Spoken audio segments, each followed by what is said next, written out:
കൂടുതൽ വാർത്തകളും വീഡിയോകളും കാണാൻ ഈ ചാനൽ സബ്സ്ക്രൈബ് ചെയ്യുക. കൂടെ ബെൽ ബട്ടൺ അമർത്തുക. നമസ്കാരം. ഏഷ്യാനെറ്റ് ടിവിയുടെ എപ്പിസോഡിലേക്ക് എല്ലാ മനഃപ്രേക്ഷകർക്കും സ്നേഹം നിറഞ്ഞ ഹൃദയം നിറഞ്ഞ സ്വാഗതം. പ്രധാന വിഷയം, പ്രതീക്ഷിച്ച ജോലി പെട്ടെന്ന് കിട്ടാനായിട്ട് നമുക്ക് എന്താണ് ചെയ്യാം? അപ്പോൾ നമുക്ക് പഠിച്ച വിദ്യ അല്ലെങ്കിൽ അറിയാവുന്ന വിദ്യ, നൈപുണ്യമുള്ളതെന്ന് പറയപ്പെടുന്ന വിദ്യ, ഇതും പ്രകാരമുള്ള നമുക്ക് താല്പര്യമുള്ളൊരു ജോലിക്കായിരിക്കും നമ്മൾ പോവുക. അപ്പോൾ നമ്മൾ പ്രതീക്ഷിച്ച ജോലി, പ്രതീക്ഷിച്ച ശമ്പളം, പ്രതീക്ഷിച്ച ആനുകൂല്യങ്ങൾ, ഭക്ഷണം, താമസ സൗകര്യങ്ങളൊക്കെ ആഗ്രഹിക്കുന്നവരുണ്ടാവും. സ്വദേശത്താവും വിദേശത്താവും സർക്കാർ ജോലിയാവും, എങ്ങനെ എന്തും ആയിക്കോട്ടെ. അപ്പം അങ്ങനെ നമ്മൾ പ്രതീക്ഷിച്ച ജോലി എന്തു തന്നെയായാലും നമുക്ക് കിട്ടാനായിട്ട് ആദ്യം അതിന് യോഗമുണ്ടോ, ഇപ്പോഴത്തെ സമയമാണോ നമ്മൾ ആദ്യം ചിന്തിക്കുക. ചിലർക്ക് ജോലിക്ക് പറ്റത്തില്ല, ചിലർക്ക് ബിസിനസ്സേ പറ്റുള്ളൂ. ചില ബിസിനസ്സും ചെയ്ത് കഴിഞ്ഞാൽ വൻ നഷ്ടങ്ങളെ ഉണ്ടാവുള്ളൂ. ചിലരാണെങ്കിൽ ആരെങ്കിലും മുൻനിർത്തി ബിസിനസ് ചെയ്ത് കഴിഞ്ഞാൽ ലാഭം ഉണ്ടാവും. ചിലർക്കാണെങ്കിൽ ആരുടെയെങ്കിലും കൂട്ടത്തിൽ ഈ എർത്തായിട്ടൊക്കെ നിന്ന് കഴിഞ്ഞെങ്കിൽ ഒരു നേട്ടങ്ങൾ ഉണ്ടാകത്തുള്ളൂ. അപ്പോൾ എന്തായാലും ജാതകം ആദ്യം പരിശോധിച്ചിട്ട് അതും പ്രകാരം മറ്റു ദോഷങ്ങളൊന്നും ഇല്ലാന്നൊരിക്കൽ ഞാൻ ഈ പറഞ്ഞ കാര്യങ്ങൾ ചെയ്ത് കഴിഞ്ഞാൽ പ്രതീക്ഷിച്ച ജോലി പെട്ടെന്ന് കിട്ടാനുള്ള സാധ്യതകൾ, അതിന് ഉതകുന്ന 3-4 കാര്യങ്ങളായിട്ട് പറയാൻ പോകുന്നത്.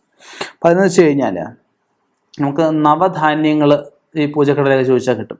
ഒരു 100 ഗ്രാം നവധാന്യം വാങ്ങിക്കുക. 100 ഗ്രാം നവധാന്യം വാങ്ങിച്ച് നമ്മൾ പുതിയ ഒരു മണ്ണിൻ്റെ ചെറിയ ഉരുളിയാവാം, അല്ലെങ്കിൽ മൺചട്ടിയാവാം, അല്ലെങ്കിൽ ഓടിൻ്റെ ആവാം, അവരുടെ സാമ്പത്തിക അനുസരിച്ച് അതിനകത്ത് നിറച്ച് നമുക്ക് മണൽ, ശുദ്ധമായിട്ടുള്ള മണൽ നിരത്തുക. അതിന് ഈ പറഞ്ഞ നവധാന്യങ്ങൾ വിതറി അതിന് ദിവസവും വെള്ളം ഒഴിച്ചു കൊടുക്കണം. വെള്ളം ഒഴിച്ചു കൊടുത്തിട്ട് അത് കിളിച്ച് നല്ല ഒരടി ഹൈറ്റെങ്കിലും ആവുന്നവരെ അത് വെള്ളം ഒഴിച്ചു കൊടുത്ത് അതിനെ കിളിപ്പിച്ച് നവഗ്രഹ പ്രീതിക്കായിട്ടാണ് ഇത് ചെയ്യുന്നത്. അത് പശുക്കുട്ടിക്ക് 2 പേർക്കും കൊടുത്ത ശേഷം നമുക്ക് ഈ മൺചട്ടി, ഇതിലുള്ള മണ്ണ് നമുക്ക് എവിടെയെങ്കിലും ആർക്കും ഉപദ്രവമില്ലാത്ത രീതിയിൽ എവിടെയെങ്കിലും മണ്ണ് സമർപ്പിക്കാം. ഈ മൺചട്ടിയാണെങ്കിൽ നമുക്ക് ആർക്കെങ്കിലും വാങ്ങിക്കുമെങ്കിൽ അവർക്ക് കൊടുക്കാം. ഇല്ല, ആരും വാങ്ങിക്കുന്നില്ല എന്ന രീതിയിൽ ഇതിനകത്ത് വേറെ മണ്ണ് നിറച്ചിട്ട് അതിൽ ചാണകമോ ഗോമൂത്രമോ ഒക്കെ നിറച്ച് കുറേശ്ശെ ഇട്ടാൽ മതി. ഇട്ട് അതിൽ തുളസി നടുക. തുളസി നട്ടിട്ട് ആ തുളസി വീടിൻ്റെ കിഴക്ക് ഭാഗത്ത് വെക്കണം. കിഴക്ക് ഭാഗത്ത് വെച്ച് നിത്യവും രാവിലെ ഇതിന് ഈ തുളസിക്ക് ഒരു 3 പ്രദക്ഷിണം വീതം വെച്ച്, അതും 3 നാരായണായ നമഃ എന്ന് പറഞ്ഞ മന്ത്രം ജപിച്ച് വേണം പ്രദക്ഷിണം വെക്കാനായിട്ട്. പ്രദക്ഷിണം വെച്ച് അതിന് ഒരു പാത്രം വെള്ളം ഒഴിച്ച് നമുക്ക് മഹാവിഷ്ണുവിനെ സങ്കല്പിച്ച് പ്രാർത്ഥിക്കുക. ഒരു 18 പ്രാവശ്യം ഓം ക്ലീം കൃഷ്ണ കൃഷ്ണ മഹായോഗിൻ ഭക്താനാം അഭയങ്കര ഗോവിന്ദ പരമാനന്ദ സർവമേ വശമാനയ സ്വാഹ രാജഗോപാല മന്ത്രമാണ്. ഇത് തുളസിക്ക് പ്രദക്ഷിണം വെച്ച ശേഷം 18 പ്രാവശ്യം ജപിക്കാം.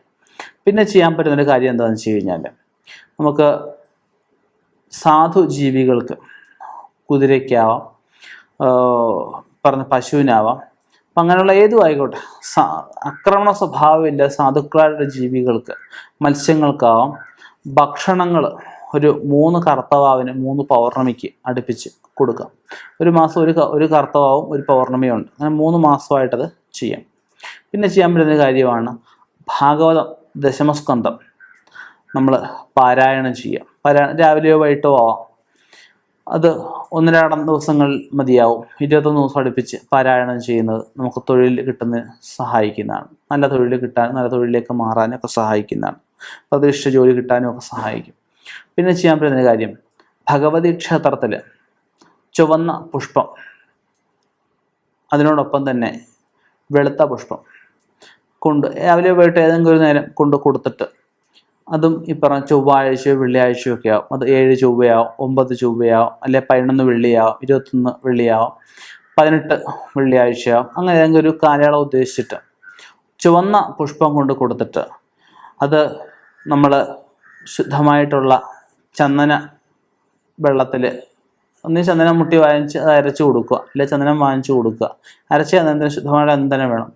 അതിൽ മുക്കി ഓരോ പുഷ്പങ്ങളും മുക്കിയിട്ട് അവിടെ പൂജയാവുന്ന സമയത്ത് നമുക്ക് വേണ്ടി ഭാഗ്യസൂക്ത മന്ത്രം കൊണ്ട് ആ ചുവന്ന പുഷ്പങ്ങൾ, അതുപോലെ ബാധാഹാര മന്ത്രം, തൃഷ്ടിപ്പ് മന്ത്രം, ഇങ്ങനെയൊക്കെയുള്ള മന്ത്രങ്ങളെ കൊണ്ട് ചുവന്ന പുഷ്പങ്ങൾ അർച്ചന കഴിക്കാം. പിന്നെ ചെയ്യാൻ പറ്റുന്ന വെളുത്ത പുഷ്പമുണ്ട്. വെളുത്ത പുഷ്പം നമുക്ക് പനിനീര് തളിച്ച് ശുദ്ധമാക്കിയ ശേഷം നമുക്ക് മനസ്സുഖത്തിനായിട്ട് ലളിതാ കവച മന്ത്രം, ലളിത ത്രിശതി മന്ത്രം, ലളിത അഷ്ടോത്തരശതക മന്ത്രം, ഇതുകൊണ്ടൊക്കെ ഭഗവതിക്ക് അർച്ചന കഴിക്കാം. ഇതുകൊണ്ടൊക്കെ നമുക്ക് കിട്ടാത്ത തൊഴിലുകൾ കിട്ടാൻ സഹായിക്കും.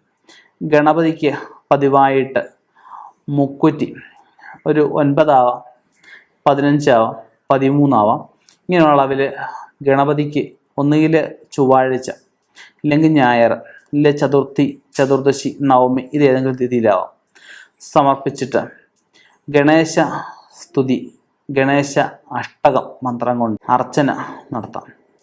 ഇതൊക്കെ നമുക്ക് വളരെ ഉപകാരപ്പെടുന്ന, പെട്ടെന്ന് ജോലി കിട്ടാൻ സഹായിക്കുന്ന വഴിപാടുകളാണ്.